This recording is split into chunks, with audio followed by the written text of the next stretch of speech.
Today, I'd like to talk about anterior shoulder instability, the principles of management, how we manage it. So again, I would like to emphasize this. Instability is different from hyperlaxity.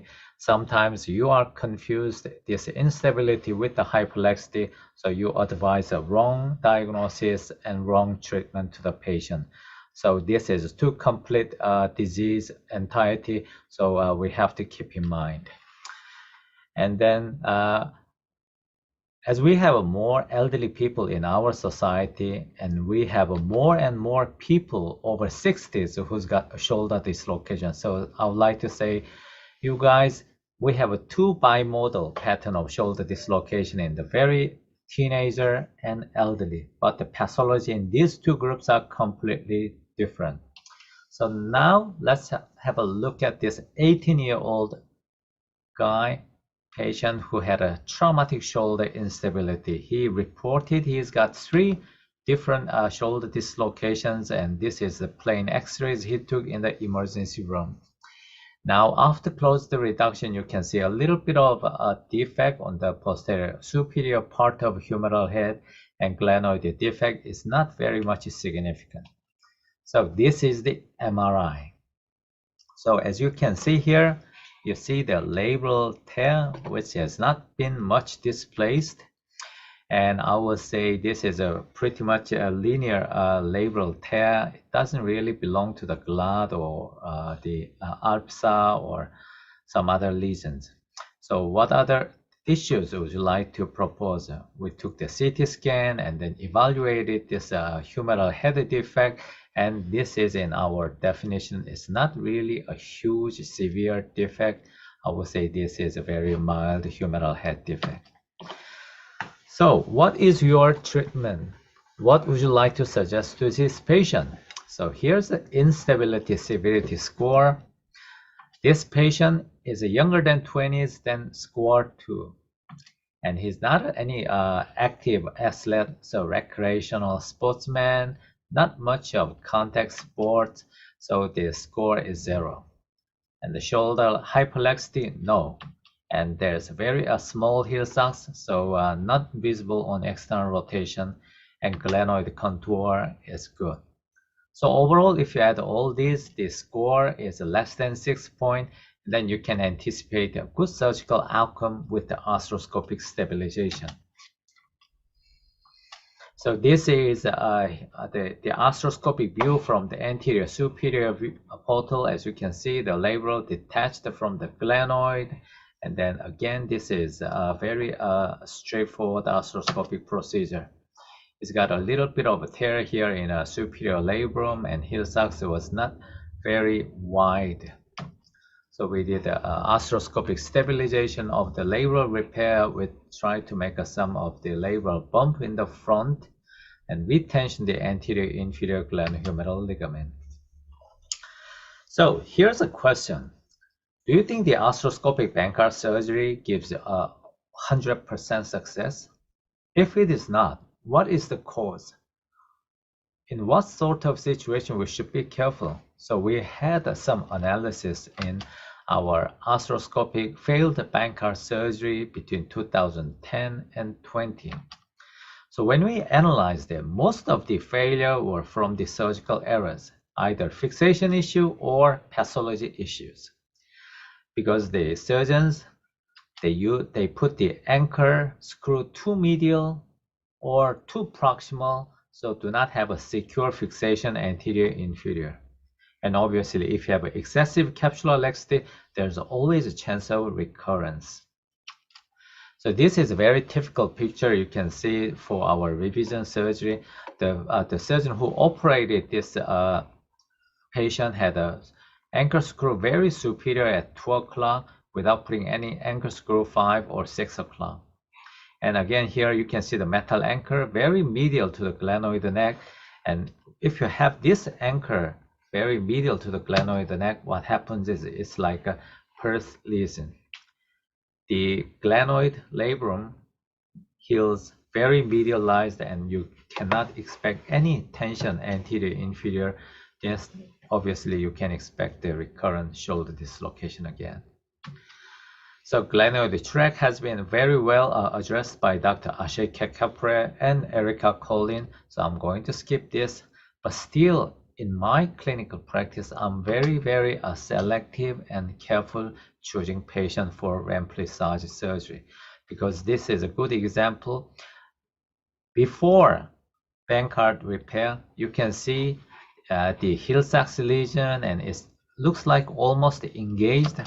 But once you repair this Bankart lesion, then you don't have any more anterior translation, and then this posterior lateral is not more engaging lesion anymore. So if again, I would like to emphasize this: Hill-Sachs lesion is the consequence of shoulder instability, not the cause of the shoulder instability. So I will focus more on the glenoid side, the labral capsular complex.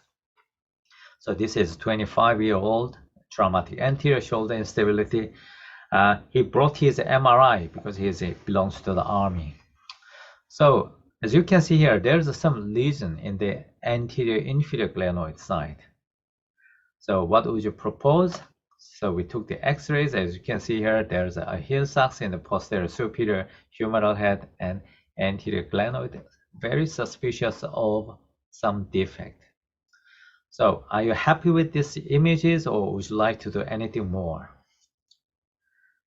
So we had a CT scan, and as you can see, this is this MRI, and this is same patient with the CT scan. And it's very interesting. If you have this 3D CT, the CT much clearly shows you a big glenoid defect. So if you suspicious any of glenoid bony defect, don't trust the MRI that much. Sometimes MRI gives you a wrong information. So whenever you are suspicious of glenoid defect, always a CT scan is the best tool to give you to measure the bony defect. So humeral head deficiency of 25%, glenoid deficiency about 25%, then obviously you will agree the arthroscopic stabilization will create more recurrence rate. So what about the open stabilization, open Bankart? I know not many surgeons now prefer to do open Bankart surgery. This is why I would like to introduce this open Bankart procedure with you.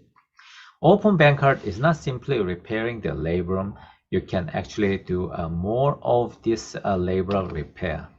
In my mind, open Bankart is a capsulolabral complex reattachment and capsular shift and retensioning of capsular ligament, so-called capsular plication together. So now let's have a look how we can do this open Bankart. We do use a low anterior deltopectoral approach, as you can see, conjoint tendon and pectoralis. So we dissect the lateral part of conjoint tendon, and then this is a subscapularis. We elevate subscapularis from the capsule. Then now you can see the capsular incision is ready. So we dissect more to the medial side, and it's easier to dissect on the medial and distal part. We make a vertical capsular incision, and then we are ready to expose this glenoid bony glenoid Bankart lesion.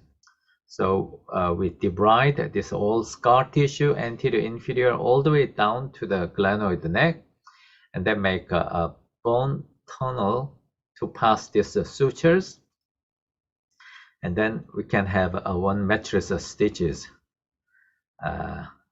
So the knot is now behind this capsule, and possibly we can have a very good contact between the capsular labrum and the tension of the capsular labral complex. Now we finished the capsular repair, and then it's time to do a capsular shift.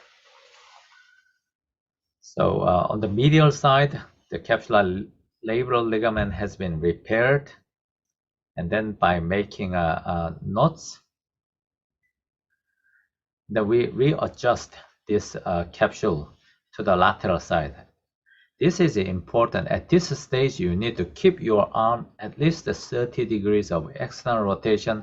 Otherwise, you will lose your external rotation. So this is how we do an open Bankart surgery. So, ladies and gentlemen, I would like to say anterior capsule is not a plastic rubber structure. Anterior capsule is a very living, viable tissue with a lot of mechanoreceptor and free nerve endings. So if you have a repeated shoulder dislocation, this anterior capsule becomes pathologic. So you need to shift anterior inferior capsule to the front so that they can resist a proper stretch force in the front. However, the problem of this open Bankart procedure, if you make a too tight anterior capsule, you know what happens? Let's say you like to rotate the arm externally. If you have a very tight anterior capsule, you have a more shear force in the back of the shoulder joint, and you do more external rotation with the tight, and then obviously humeral head will subluxate with the more shear force. And this is eventually create uneven wear of a glenoid, and this is a so-called dislocation arthropathy. So too much tight anterior capsule can create this harmful complication of dislocation arthropathy. So whenever I meet any patient with a recurrent anterior shoulder dislocation, these 4 factors are special situation. Patient has any glenoid insufficiency, then you need to think different way. Is the patient contact athlete, or patient has a suboptimal compliance because of any neurologic disease? With this revision surgery, then soft tissue is a completely different scenario. So in my clinical practice, any stiffness, cuff defect, MDI, especially the voluntary habitual instability, is not a good indication for open Bankart. Still in our clinic, open Bankart result is very successful with good return to sports, and patient satisfaction is very high. So ladies and gentlemen, I would like to finish my talk with this slide. If you are thinking about the shoulder instability surgery, there's actually 2 different types. One is anatomic reconstruction, which is a Bankart. The other is non-anatomic reconstruction, either Bristol Latagen or Adenhibit, which will be covered by Dr. Guido Fierro later on. And this instability severity score sometimes give you a very good predictable guideline so that you can refer in your clinical practice. Thank you very much.